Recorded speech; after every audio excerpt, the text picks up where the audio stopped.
এবার জবানটা বন্ধ করবেন না রে যুবক। হযরতে ঈসা আলাইহিস সালাতু ওয়াস সালাম যদি 1000 বছর পুরাতন কবরের পাশে দাঁড়াইয়া কুম বিইজনিল্লাহ বলার সঙ্গে সঙ্গে পুরাতন কবরের লাশ কুম বিইজনিল্লাহ বলার সঙ্গে সঙ্গে দাঁড়াইতে পারে, আমার নবীর কথায় আল্লাহর হুকুমে যেই গাছটা নবীর সামনে আসছিল ওই গাছটা আবার যথাস্থানে যাইতে পারে কি পারে না?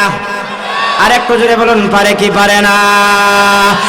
ইমামুল আউয়ালিন আল আখিরিন বহরে সাদাকা রাহমাতুল লিল আলামিন। ইমামুল আউয়ালিন আল আখিরিন নূরে আলম রাহমাতুল লিল আলামিন। সাইয়্যিদুল কাউনাইন খাতমুল মুরসালিন আখিরা মুদবুদ ফখরুল আউয়ালিন শাদ وجود رحمة للعالمين مسند اوشد ہمارا یا ضمیر تکبیر میں کلمہ میں نمازوں میں عزا میں ہے نام الہی سے ملا نام محمد ہے نام الہی سے ملا نام محمد جڑے جڑے کر اللہ اکبر۔ এবার আমার নবী রাহমাতুল লিল আলামিন ওই গাছটাকে ডাক দিয়া বললেন, ওরে পাহাড়ের গাছ, তুমি আল্লাহ তাআলার হুকুমে আমার কথা একারের মধ্যে আসছিলা, এবার তোমাকে আবার বললাম তুমি তোমার যথাস্থানে চলে যাও। ওই কথাটা বলতে দেরি ওই গাছের শাখা প্রশাখা, ওই গাছের সমস্ত খাল বাখল সহ, ওই গাছের জ্বর সহ সমস্ত অঙ্গ প্রত্যঙ্গ আবার যথাস্থানে যাইতে আরম্ভ করলো। এমন অবস্থা দেখে ইহুদি আর চোখের পানি ধরে রাখতে পারে না। ইহুদি ডাক দিয়া বলে, আব্দুল্লাহর পুত্র মুহাম্মদ, অন্যায় করে ফেলেছি, অপরাধ করে ফেলেছি, আর অন্যায় করতে চাই না, অপরাধ করতে চাই না, তোমাকে প্রশ্ন করতে চাই না, তুমি যে সত্য নবী এতে কোনো সন্দেহ নাই, এই মুহূর্তে আমাকে ঈমানের কালেমা পড়ায় দাও, লা ইলাহা ইল্লাল্লাহু মুহাম্মাদুর রাসূলুল্লাহ সাল্লাল্লাহু আলাইহি ওয়াসাল্লাম। হেদায়েতের মালিক একমাত্র কে? আরেকটু জোরে বলুন কে? বড় বড় লিডাররা কালেমা পড়ে মুসলমান হওয়ার দ্বারা আবু জেহেলের মাথাটা ঠান্ডা না গরম? আরেকটু জোরে বলুন, ঠান্ডা না গরম? এবার আবু জেহেল কয়, কত বড় নেতা কালেমা পড়ে মুসলমান হয়ে গেছে, আব্দুল্লাহর পুত্রের সঙ্গ হয়ে গেছে, তার সঙ্গ লাভ করে ফেলছে, অতএব আমাদেরকে সময় থাকতে সময়টাকে কাজে লাগাইতে হবে। এবার আমার নবীজিকে 4টা প্রস্তাব দিল। কয়টা প্রস্তাব? এই 4টা প্রস্তাব যদি আমাদেরকে দিত, 4টার দরকার নাই, একটা দিলই যথেষ্ট। ওই তো একটাই আমরা পাইছি জীবনে, আর লাগতো নাই। আমরা সবাই জিকির করি, লা ইলাহা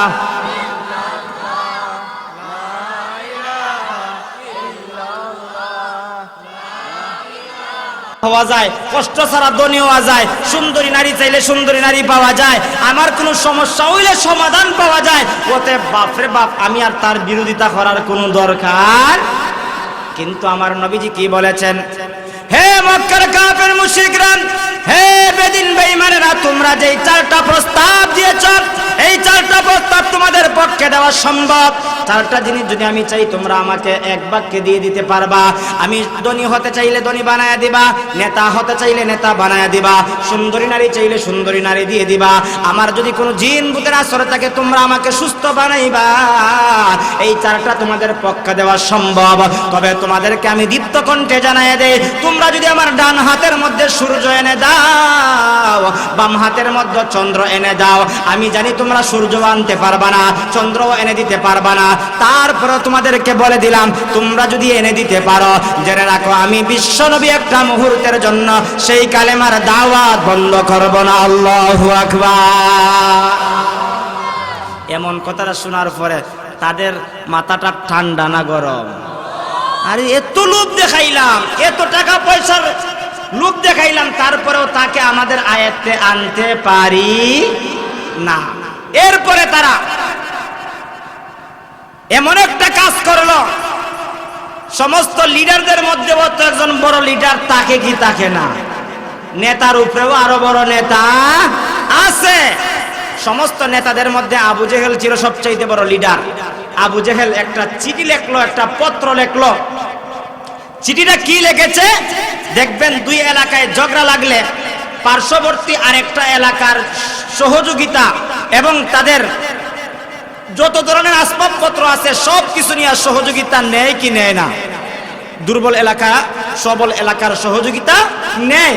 আবু জেহেল দেখলো আল্লাহর নবীকে কালেমার দাওয়াত বন্ধ করতে পারলো না, বড় বড় লিডাররা কালেমা পড়ে মুসলমান হয়ে যাচ্ছে, তার দিনে কোনো মাথার মধ্যে কোনো শান্তি নাই, রাত্রে কোনো ঘুম নাই, ট্যাবলেট খাইয়াও ঘুমে ধরে না। কি করে আল্লাহর নবীর মোকাবেলা করা যায়? সব চেষ্টা যখন তার ধ্বংস হয়ে গেল, কোনো চেষ্টাই তার কাজে লাগলো না। দেশের চেষ্টা এবার পার্শ্ববর্তী আরেকটা দেশের সহযোগিতা নেওয়ার জন্য সুদূর শাম দেশ, ওই দেশের বাদশা ছিল জালেম এক বাদশা, ইসলাম বিরোধী, দিন বিরোধী, আল্লাহ এবং আল্লাহর রাসূলের বিরোধী, ওই রাসূল বিরোধী একটা জালেমের কাছে চিঠি লিখলো, পত্র লিখলো। বর্তমানে তো মোবাইলের মাধ্যমে এক দেশের মানুষের সঙ্গে আরেক দেশের মানুষ মুহূর্তের ভিতরে যোগাযোগ করতে পারে। সে তো একজন বাদশা মানুষ, বাদশার কাছে একটা চিঠি লিখলো, পত্র লিখলো। পত্র লিখে বলতেছে, ও শাম দেশের বাদশা, আমরা তো আমাদের সমস্ত শক্তি দিয়া আব্দুল্লাহর পুত্রের মোকাবেলা করে পারলাম না, তুমি কি পারবা তোমার শক্তির দ্বারা, তোমার ক্ষমতার দ্বারা, তোমার যোগ্যতার দ্বারা আব্দুল্লাহর পুত্রের মোকাবেলা করতে?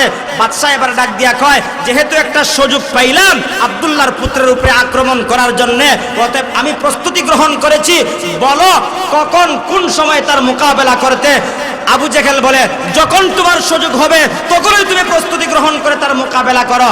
এবার বাদশা সুযোগ পাইয়া সুদূর শাম দেশ থেকে একজন দুইজন নয়, 12,000 বিশিষ্ট একটা কাফেলা নিয়া সুদূর শাম দেশ থেকে মক্কায় প্রবেশ করেছে আমার নবীর মোকাবেলা করার জন্য, আমার নবীকে দুনিয়া থেকে বিদায় করার জন্য, আমার নবীকে হত্যা করার জন্য। এবার দীপ্ত কণ্ঠে আওয়াজ দিয়া বলুন, ইজ্জতের মালিক একমাত্র কে? আর একটু জোরে বলুন, কে? বেইজ্জতের মালিক মনে হয় যার টাকা আছে তার, হ্যাঁ না? বেইজ্জতের মালিক একমাত্র আল্লাহ। আল্লাহ তাআলা বলেন, ওয়া তুইজ্জু মান তাশাউ ওয়া তুযিল্লু মান তাশাউ বিয়াদিকাল খায়র ইন্নাকা আলা কুল্লি শাইইন কাদির। আল্লাহু আকবার। আমার আল্লাহ তাআলা বলেন, আমি আল্লাহ তাআলা ইজ্জতের মালিক, আমি আল্লাহ তাআলা বেইজ্জতের মালিক, সব বিষয়ের উপর ক্ষমতাবান একমাত্র আমি আল্লাহ। আমি আল্লাহ রাব্বুল আলামিন হাজার লক্ষ মানুষের সামনে একজন ব্যক্তিকে ইজ্জতের মালা পরিয়ে দিতে পারেন কি পারেন না? এবার বাদশা 12,000 বিশিষ্ট কাফেলা লইয়া সুদূর শাম দেশ থেকে মক্কায় প্রবেশ করেছে আল্লাহর নবীকে মারার জন্য, আল্লাহর নবীকে দুনিয়া থেকে বিদায় করার জন্য, আল্লাহর নবীকে হত্যা করার জন্য। এবার যখন আসলো মক্কায় আইসা এরকম তাবু স্থাপন করেছে, তাবুর ভিতরে 12,000 লোকদেরকে বলেছে, তোমরা এখানের মধ্যে একত্রিত হও, তোমরা এখানের মধ্যে বিশ্রাম নাও, তোমরা এখানের মধ্যে রেস্ট নাও। এদের মধ্য থেকে একজন লোককে পাঠিয়ে দিল, যাও তোমরা আব্দুল্লাহর পুত্রের কাছে যাইয়া বলো সে আমাদের কাছে আসার জন্য, যদি আসে তো কথাবার্তার মাধ্যমে একটা ফায়সালা হবে, আর যদি না আসে তাহলে এই মুহূর্তে আমি অর্ডার করব, অর্ডার করার সাথে সাথে 12,000 লোক তার উপরে ঝাঁপিয়ে পড়বে, মুহূর্তের ভিতরে তাকে দুনিয়া থেকে বিদায় করে ফেলবে। বলুন তো দেখি, স্বাভাবিকভাবে যদি 12,000 লোক একজন ব্যক্তির উপরে ঝাঁপিয়ে পড়ে, ওই ব্যক্তির কোনো অস্তিত্ব থাকবে? আরেকটু জোরে বলুন, থাকবে? কিন্তু আমার আল্লাহ যদি রাখতে চায়, তাম পৃথিবীর মানুষ কিছুই করতে পারবে। এবার এদের পক্ষ থেকে একজন লোক আসলো, ডাক পিয়ন হিসাবে, দূত হিসাবে নবীজির কাছে আইসা বলতেছে, ও আব্দুল্লাহর পুত্র মোহাম্মদ, শাম দেশের বাদশা আসছে তোমার মোকাবেলা করতে, তোমাকে বলছে যাওয়ার জন্য, তুমি যদি আসো তো ভালো কথা, আর যদি না আসো তাহলে তার 12,000 লোক তোমার উপরে ঝাঁপিয়ে পড়বে, তোমার উপরে আক্রমণ করবে। আল্লাহর নবীজি তখনও বললেন, ইনশাআল্লাহ আমি তার কাছে যাব, তবে তার মোকাবেলা করতে যাব না, আমি যাব আল্লাহর পক্ষ থেকে কালেমার দাওয়াত, একত্ববাদের দাওয়াত, কোরআনের বাণী তার কাছে পৌঁছে দিতে। আল্লাহু আকবার। নবীজি কি বললেন? আমি তার মোকাবেলা করতে যাব না, আমি যাব আল্লাহর পক্ষ থেকে একত্ববাদের দাওয়াত। হযরতে আবু বকর আমার নবীকে এত কম মহব্বত করতেন না, জান প্রাণের চাইতে, জীবনের চাইতে বেশি মহব্বত করতেন। আবু বকর ডাক দিয়া বললেন, ইয়া রাসূলুল্লাহ, আপনি যেহেতু বাতিলদের কাছে যাবেন, একা যায়েন না, আমি আবু বকরকে আপনার সঙ্গে নিয়ে যান। হতে পারে আমি আবু বকর যদি আপনার সঙ্গে থাকি তাহলে বেদিন বেঈমানরা আপনার উপরে আক্রমণ নাও করতে পারে। নবীজি বললেন, ও আবু বকর, তোমাকে দাওয়াত দেয় নাই, দাওয়াত দিয়েছে আমাকে একা, অতএব যাব আমি একা, তবে তার মোকাবেলা করতে যাব। আবু বকর শান্ত হয়ে গেলেন। এবার বাম দিকে বসা ছিলেন উনার স্ত্রী হযরতে খাদিজাতুল কুবরা রাদিয়াল্লাহু তাআলা আনহা। এই কথায় কথায় একটা স্মরণ হয়ে গেল, হযরতে খাদিজাও আমার নবীজিকে কম মহব্বত করতেন না বেশি? বাংলাদেশের খাদিজার মতন না। বাংলাদেশের বেডিন তো, বেডিন বুঝেননি, মহিলা। বাংলাদেশের মহিলা স্বামীরে এত মহব্বত করে, সারাদিন ব্যবসা করে আইছে স্বামী, আইসা যদি কয় আমার একটু খাবার দাও, গরম খাবারটা খাই, হয় তোমার খাবার তুমি লইয়া খাও, আমি আমার কিরণ মেলা দেখতাম। আছে না নাই? বেশি যদি খাওতে কালকে থেকে ঠান্ডা ভাত খাওয়াই, এ কথা বেডিনতে কয় কি কয় না? কিন্তু হযরতে খাদিজা রাদিয়াল্লাহু তাআলা আনহা আমার নবীজিকে কেমন মহব্বত করতেন, কেমন ভালোবাসতেন। একদিনের কথা, হযরতে বিশ্বনবী কালেমার দাওয়াত দিতে যাইয়া নবীজি প্রত্যেকদিন বিকাল বেলা বাড়িতে চলে আসতেন, ঘরে আসতেন, হযরতে খাদিজার ঘরে আসতেন। কিন্তু একদিন কালেমার দাওয়াত দিতে যাইয়া লম্বা সময় লেগে গেল, বিকাল বেলা আসতে পারেন নাই, আস্তে আস্তে রাত্র হয়ে গেছে। সব দিন তো এক সময় আসা যায়। আমার নবী রাহমাতুল লিল আলামিন এবার কালেমার দাওয়াত দিতে যাই, একদিন রাত্র হয়ে গেল। রাত্রে বেলায় যখন রাহমাতুল লিল আলামিন এবার খাদিজার দরজার মধ্যে আঘাত করলেন, আঘাত করার সঙ্গে সঙ্গে হযরতে খাদিজা দরওয়াজা খুলে বললেন, ইয়া রাসূলুল্লাহ, আজকে এত দেরি হয়ে গেল কেন? তার কারণটা কি? এবার বিশ্বনবী বললেন, আজকে কালেমার দাওয়াত দিতে যাইয়া দেরি হয়ে গেছে। এবার নবীজি খাদিজাকে জিজ্ঞাসা করেন, ও খাদিজা, এখন পর্যন্ত তুমি ঘুমাও না কেন? তার কারণটা কি? এবার হযরতে খাদিজা রাদিয়াল্লাহু তাআলা আনহা চোখের পানি ছেড়ে দিয়া বলতেছেন, ইয়া রাসূলুল্লাহ, ইয়া হাবিবাল্লাহ, আমি যদি ঘুমায় যাই গো, আর আপনি যদি আইসা একটা ডাকের পরে দুইটা ডাক দেন, আপনার অন্তরের ভিতরে যদি কষ্ট লেগে যায়, আমি আল্লাহ তাআলার দরবারে আপনার প্রেমিক হিসাবে আমি আল্লাহর দরবারে চেহারা দেখাইতে পারবো না। আল্লাহু আকবার। ইয়া রাসূলুল্লাহ, ইয়া হাবিবাল্লাহ, আমি জানি আপনি জন্মের পূর্বেই বাবাকে হারিয়ে ফেলছেন, বাবার মহব্বত ভালোবাসা আপনি পান নাই। কিছুদিন পরে মাকেও হারিয়ে ফেললেন, মার স্নেহ মমতা আপনি পান নাই, ভালোবাসা আপনি পান নাই।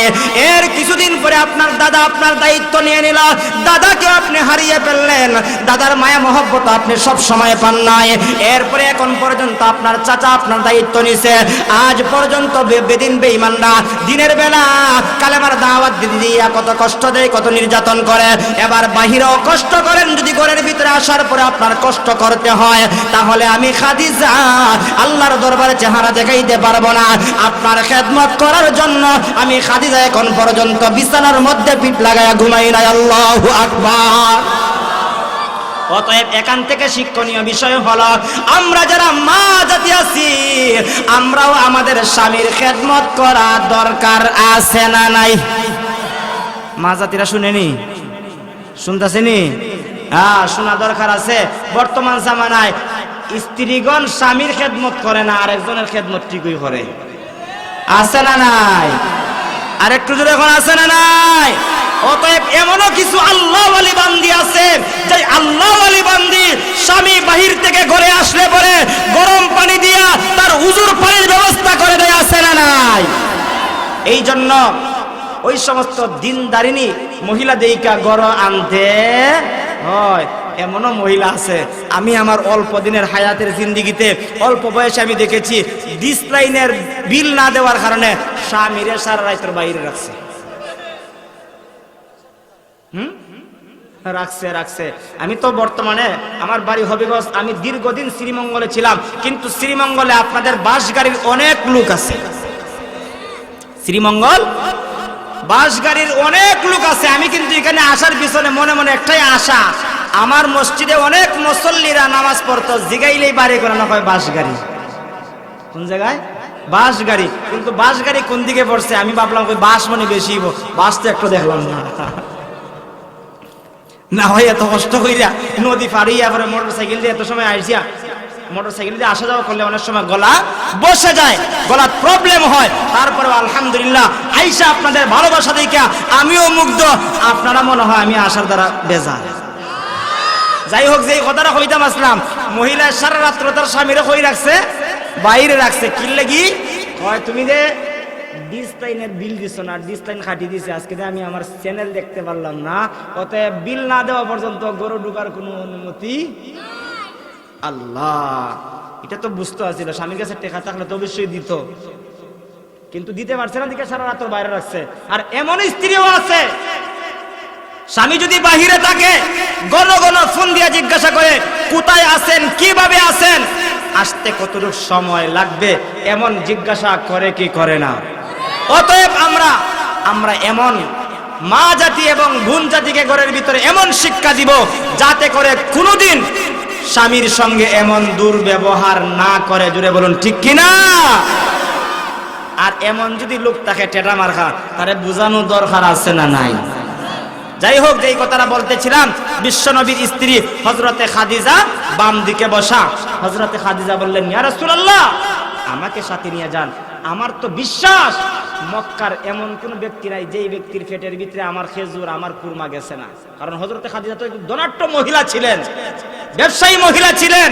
ওনার খাবার মক্কার কোন ব্যক্তির গরো পকেটে ঢুকছে না আর পেটে গেছে না, এমন ব্যক্তি নাই। হতে পারে আমি খাদিজা যদি আপনার সঙ্গে থাকি, আপনার উপর আক্রমণ নাও করতে পারে। আমার নবীজি বললেন, ও খাদিজা, তোমাকে তো দাওয়াত দেয় নাই, দাওয়াত দিয়েছে আমাকে, আমি যাব একা, তবে আমি তার মোকাবেলা করতে যাব না, আমি যাব আল্লাহর পক্ষ থেকে কালেমার দাওয়াত পৌঁছে দিতে। এই কথা বলে দুই দিকে দুইজন মহান ব্যক্তিকে সান্ত্বনা দিয়া আমার নবীজি একা রওনা হয়ে গেলেন। আমার নবীজির সঙ্গে আছেন একমাত্র কে? আর একটু জোরে আওয়াজ দিয়ে বলুন কে? ও ভাই, আজকে আল্লাহর নামটা উচ্চারণ হয় না, ভারতের জমিনে ওই মুস্কান নামক মা, ওই বোন আল্লাহু আকবারের ধ্বনি দিয়েছিল, আর तमाम পৃথিবীর বেদিন বেঈমানদের কান কাটা হয়ে গেছে, তাদের মস্তক তরতর করে কেঁপেছে। জুড়ে বলুন ঠিক কিনা? অতএব আমাদেরকে আল্লাহু আকবারের ধ্বনি দিয়ে বাতিলদের মস্তক কাঁপাইতে হবে। জুড়ে বলুন ঠিক কিনা? আমার নবীজি আল্লাহর উপরে ভরসা কইরা এবার রওনা হয়ে গেলেন। যাইতে যাইতে বাদশা যে কাফেলা যে তাবু স্থাপন করেছে, বাদশার কাছাকাছি হয়ে গেলেন। বাদশা আমার নবীকে দেখেন, নবীও বাদশাকে দেখেন। আমার নবীজির চেহারা মুবারকের আলো নূর যখন সামদেশের বাদশার চেহারার মধ্যে পড়ে গেল, বাদশার শরীরের মধ্যে কম্পন শুরু হয়ে গেল। আল্লাহু আকবার। এগুলো করাইছেন কে? আর একটু জোরে বলুন কে? কিছুক্ষণ পরে দেখা যায় বাদশার শরীরটা পাথরের মতন শক্ত হয়ে গেছে, আর কথা বলতে পারে না।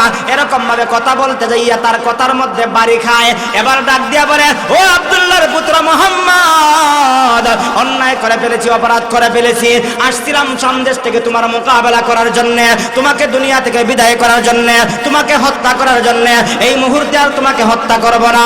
এবার তুমি আমার শরীরের কম্পন বন্ধ করো, আমার শরীরটাকে তুমি স্বাভাবিক বানিয়ে দাও। আমার নবীজি বললেন, ইনশাআল্লাহ তোমার শরীর সুস্থ হয়ে যাবে, তবে বলো তুমি কালেমা পড়ে মুসলমান হইবা কিনা?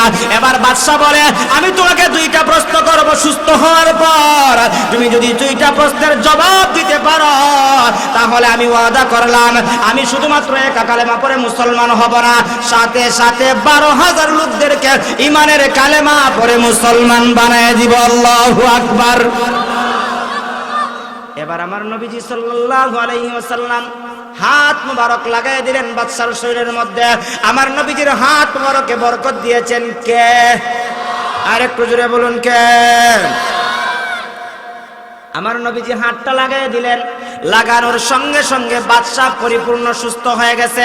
আগের মতন কথাবার্তা বলতে পারে, আগের মতন হাত নাড়াইতে পারে, আগের মতন পা নাড়াইতে পারে, অঙ্গ প্রত্যঙ্গ পুরোপুরি সুস্থ হয়ে গেছে। এবার কি বলেছে? দুইটা প্রশ্ন করবে। ও বাদশা, তুমি আবার দুইটা প্রশ্ন আমাকে করো।